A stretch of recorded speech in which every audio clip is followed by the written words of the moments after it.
Hello again. We're gonna do a new moon in Sag video right now.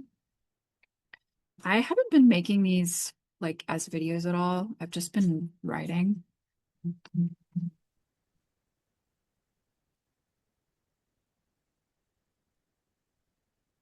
So if I write something for this new moon, which I believe that I will because I've been writing them for a year, I'll link it in here if you want to check it out. I have opened the chart in case anything comes out while we're shuffling.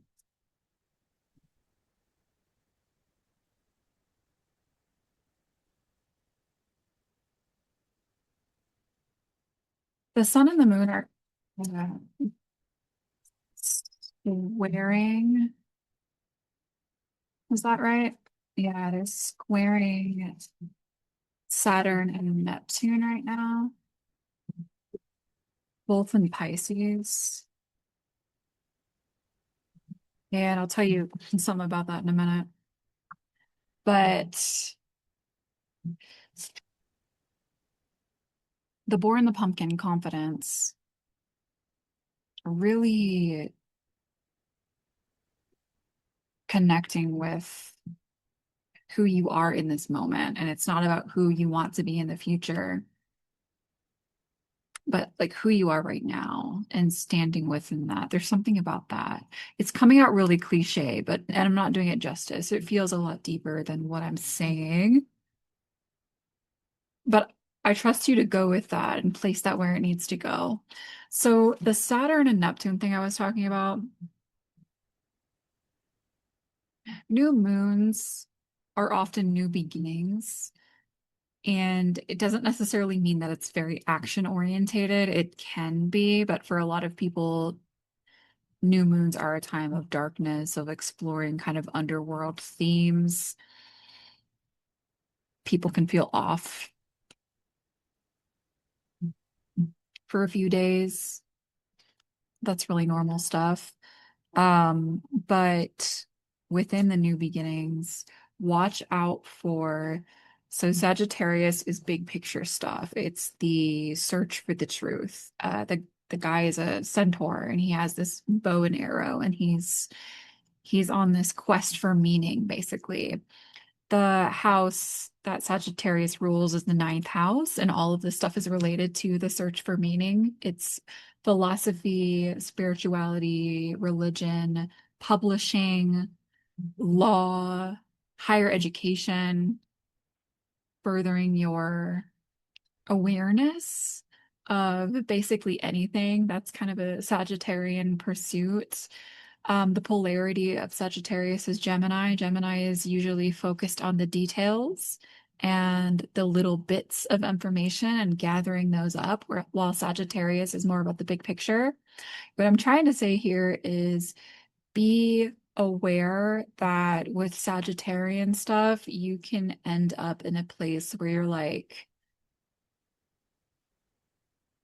having too high expectations for yourself. Like the goals can be really lofty. You can see the big picture and you can try to throw yourself into it when, as humans, in the earth plane, a lot of the times what we are looking for is yes, within ourselves, but also it's that gradual, slow change because that's what sticks. It's changing micro habits before you even get to the habits.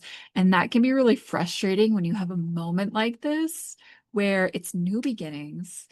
Sagittarius, so you're getting that big picture vision coming in. And we're coming up on the solstice here.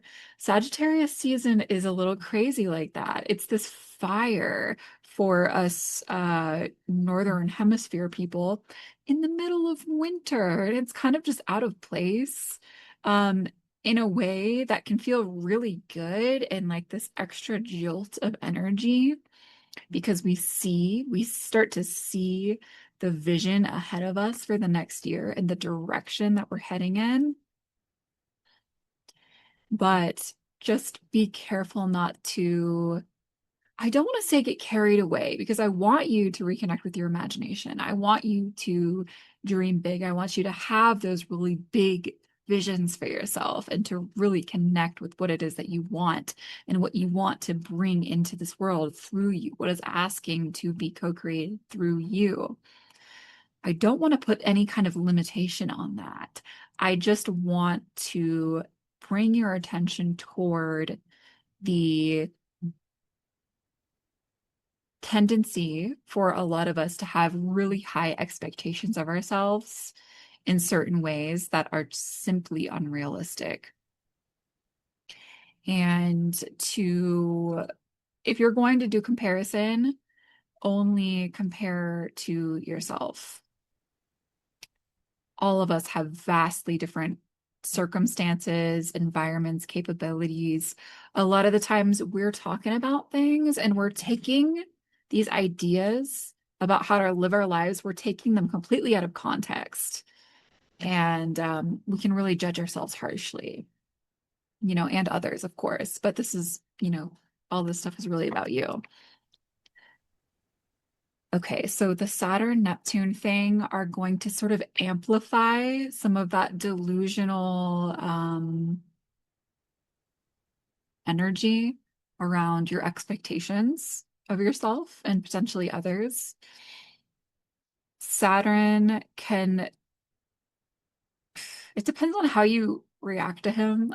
Um, okay, but the thing is he's known as the greater malefic in astrology, so he has a bad rap with us Westerners, for sure.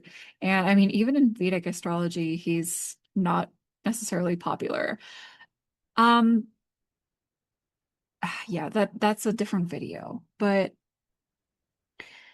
he tends to give like a little bit of a darker spin on things. So you may be, in fact, overly pessimistic about your capacity or your ability toward a new beginning right now. That might be something that you're experiencing. Um, this is going to be amplified by the fact that it's a dark moon. And also the darkest part of the year. We're reaching the winter solstice. So that's going to have a compounding effect if that's something you're experiencing. So make sure to take care of yourself if that's something that you're going through right now. Neptune, on the other hand, he deals a different sort of hand. And of course, everyone experiences his energy differently, but I would say within the mainstream collective, he he's often giving like delusion, illusion, addiction, that kind of a thing. So this one can trend more toward the overly I don't want to say overly ambitious, but it's something like that. It's like it's on the vibe of having an incredibly high expectation of yourself to the point where it's overinflated and you have like a grand vision or a grand narrative and it's not grounded into the earth. It's kind of like this high flying thing. Maybe it's getting carried away by the currents of something in your algorithm that is attuned to that Neptunian illusion delusion stuff going on. There's quite a lot of that in the airwaves. Um, no fault of your own if you're connected to that in any way. I'm just saying that it's out there because it is. And that is just something to be aware of. So yeah, the moon is currently at the time that you're watching this, squaring Saturn and Neptune. So there's going to be some tension, some communication between this moon and what is going on there with those guys. I think that's as far as we need to take that right now. We have the quail and gooseberry anticipation. Um, there is a lot of this right now in the general collective. It Stuff is going to come out in these readings that may not apply to you directly, but it might be stuff that you're noticing in the energy of the general public. There is that anticipation. Because whether somebody knows it or not, humans are energetic beings. That is at least a part of what we are. We are mostly water. The moon controls the tides, that whole thing.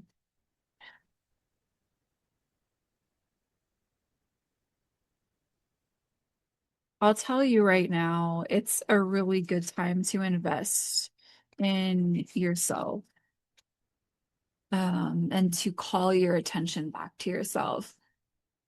I am just a student of astrology, you guys, but next year is just on some crazy shit with the transits that are happening. Um, it is going to be wild, particularly kicking off at the end of February. So anything that you can do now, this is not to, you know, cast fear in your direction or anything like that, because it's just the time that we're living in. This is just what we move through right now. This is just where we are in the wheel of time. And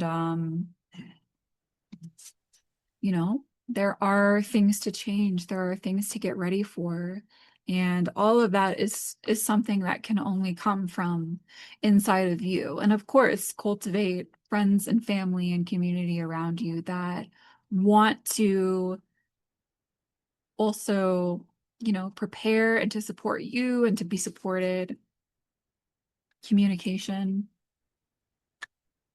really, really big. Let's check out what's going on with Mercury.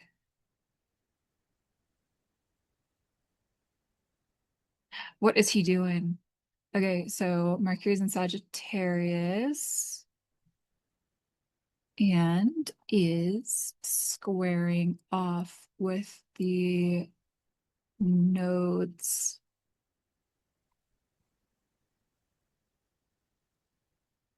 So, how is your communication affecting your destiny right now? Um, Fate or fortune is a big question, and I have zero answers for you on that, but ask yourself if you believe you have any influence whatsoever over what is called fate and or what is called fortune. Yeah, Mercury is a multi-layered guy. He is not just a god of communication, but he's also a trickster and a psychopomp. And there are a lot of layers to him. Check that out. There might be something, even if you're familiar with mythology of Mercury, Hermes, uh, Anubis, any of his names, there might be something there that is waiting to be uncovered by you. So the North Node is your destiny. I'm simplifying though, you guys. The North Node is your destiny. The South Node is your past behavior, whether that's in your current life or your past lives. Yeah. The chipmunk and the laurel success.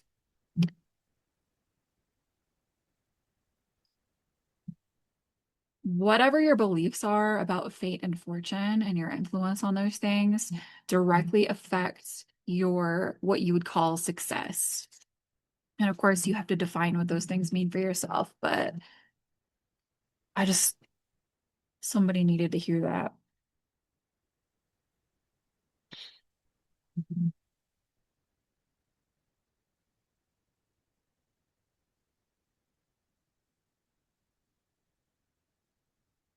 It's interesting too that right now Pluto is trining, is that right? Trining Uranus. Yeah, that's right. And okay, this is something that's been happening for a little while, but it can be a little bit frustrating. At times, Pluto is very much underworld stuff. It's transformative stuff. It is a lot of that really dark stuff that we like to sweep under the rug. And Uranus is very quick moving. He is revolutionary and he can be responsible for, for lack of a better word, quantum jumping. Like when you have a revelation about something and it changes your life and it changes your field. Uranus can sometimes have a hand in that. He is associated with the sign of Aquarius, which is actually an air sign, even though it sort of sounds like a water sign. And that is all about information in the airwaves and stuff like that. So telepathic vibes, things of that nature. So when you have this Pluto Uranus thing going on, it is so powerful for healing work, getting in that wound, receiving like tons of revelations about your past, your trauma, your um Pluto is so much related to control and power and how we cede control and power to others and how sometimes we're trained to give away our power consistently. And it can feel safer to do that than to not do that for some of us. Like we desire to give away our agency in life. Comment below if you've had an experience with giving away your power, giving away your agency. I know I have. So the quick revelations coming in about that can be kind of an overwhelming thing. If you can write something down, that's always good. But if you cannot, if it's moving too fast for you to get with, don't worry about it. Try not to stress yourself out about it. Uranus stuff is very quick moving, and I think as humans, we simply cannot catch all of it that comes through. All right, we have wintergreen, trust, trigger statement, what if something happens? True statement, I take my hands off the wheel. You're not alone. The universe is working with you. Relax and enjoy the adventure. Very much the vibe of it's about the feelings and letting your body, your heart, your intuition guide you to what is next rather than trying to plan 10 steps ahead, 10 steps ahead, just being in the moment and responding to the present moment as you feel called to respond. I'm getting one more from here.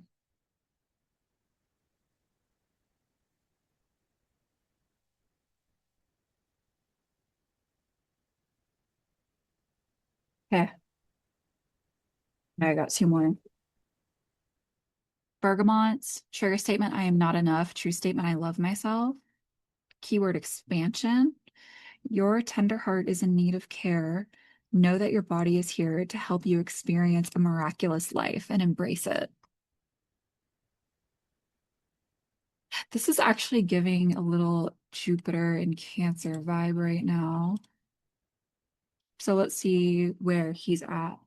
Yeah. Okay, so he is trine Saturn right now. Okay, I have a video on Jupiter and Cancer, but what I really want to tell you about that is it is an extremely beneficial transit to work with. Jupiter being expansion, luck, abundance. Jupiter is related to Sagittarius, so that quest for meaning, the quest for the truth, the search for the truth. Um, whatever Jupiter touches, he expands, and that includes good things and bad things. Jupiter in Cancer is an opportunity to expand our capacity for Cancerian stuff. And the archetype of Cancer, like all of the archetypes in the zodiac, I think are deeply important, but Cancer A lot of these water signs we have been so cut off from, and Cancer holds the medicine of the family, the ancestry, the roots, the foundations, the home. Cancer is connected to the moon, the mother. A lot of these things have been denigrated, decimated, really just made like the sacredness of them has been removed. And sometimes they're too close to home, I think, to notice. And that's one of the things with the moon being a little too close to home for us to consider mysterious or worthy of our attention. The same thing goes with our our family of origin, our ancestry, our roots, our mothers, and the experience of mothering and being mothered. That is something that has been deeply effed with, obviously, in our culture. And so Jupiter in Cancer is this really beautiful opportunity to expand our ideas, our practices, our awareness, our capacity to be with all of that stuff in that bucket of Cancer, which is a water sign, which is emotions and feelings. And we so desperately need more attention in that direction. So Jupiter stays in a sign for a year, and he's been in Cancer for half a year now. So we've got 6 more months with him in Cancer, and I am making the most of it. I have a Jupiter in Cancer notebook, like straight up, because I can use some help in that area. We have invigorating. The keyword is bliss, and the trigger statement says, "Why am I here?" The true statement is, "I make a difference." You will have the motivation you need to express your light. Know that what you do today makes the world a better place. There's this tendency to want to do something like when we have a big shift or an awakening in our life, and then we're like, oh, I need to do this. And we want to do something huge, like it needs to be monumental. We need to see the changes now in real time. I need to affect 100 people or 1,000 people or 100,000 people, whatever it is. There's in between there. There's this liminal space of building capacity and continuing to build awareness and to reconnect with yourself. A lot of the times, that one-on-one connection is the most powerful, and that is where you can affect the most change. So definitely keep that in mind. Don't be swept up in the idea that your one-on-one conversations are not enough, because they are. They are. That's how the majority of us are doing the work. That's how things move without getting commodified by the machine. That is how things can. Yeah, the other thing, guys, is people don't trust anything online anymore. So if you're feeling like, "Oh, I have to have this huge impact, uh, just, not to bring, I hate bringing up AI. That's why I'm kind of stuttering about it a little bit, is people cannot trust what's real anymore unless it's right in front of them. So that one-on-one connection is literally where the magic happens. So don't shy away from that. I want to show you real quick that this card is the solar plexus. We have the sacral chakra, and we have the heart chakra.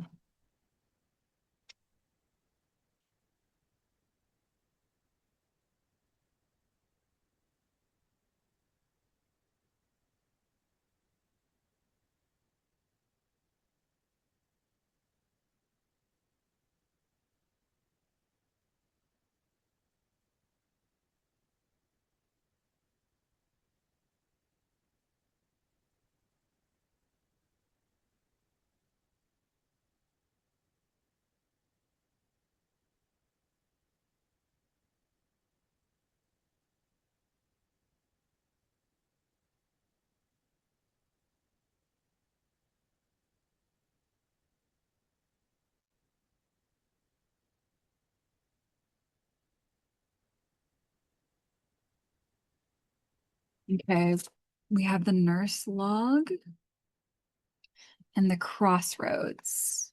They're both reversed.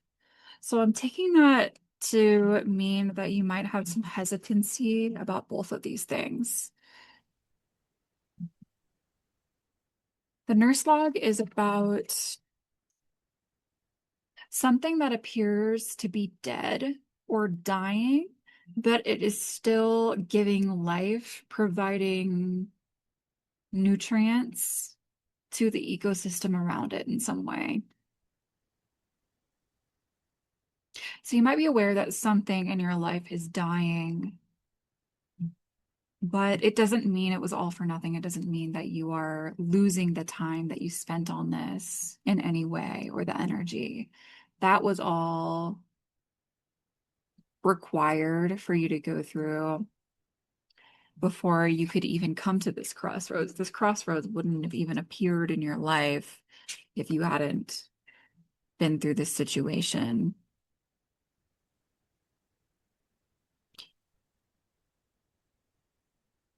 And the crossroads is appearing because you have a choice to make, and it is fully in your power to make this choice. You are the only one, in fact, who can do it.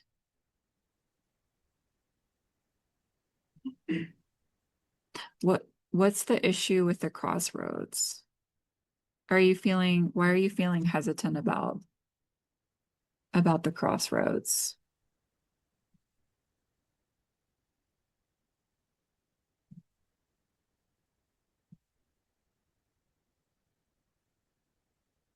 Secrets, running away from problems, the runaway.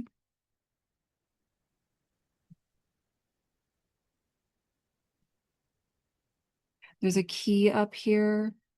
There are plants that are in a cage, but the door of the cage is open.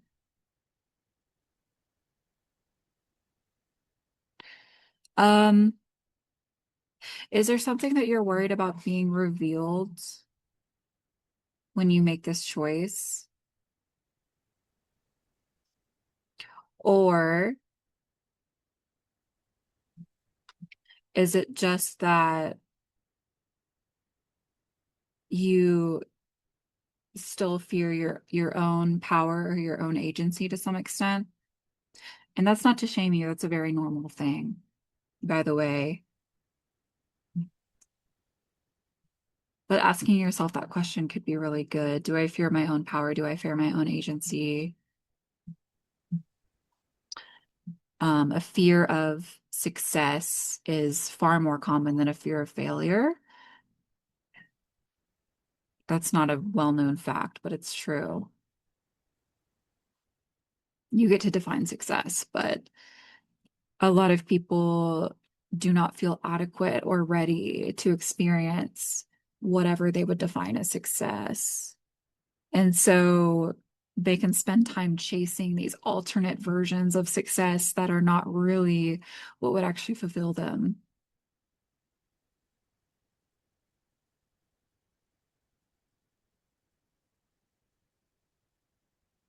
Okay, so that is the reading. I hope you find this interesting, and I'll see you again soon. Bye.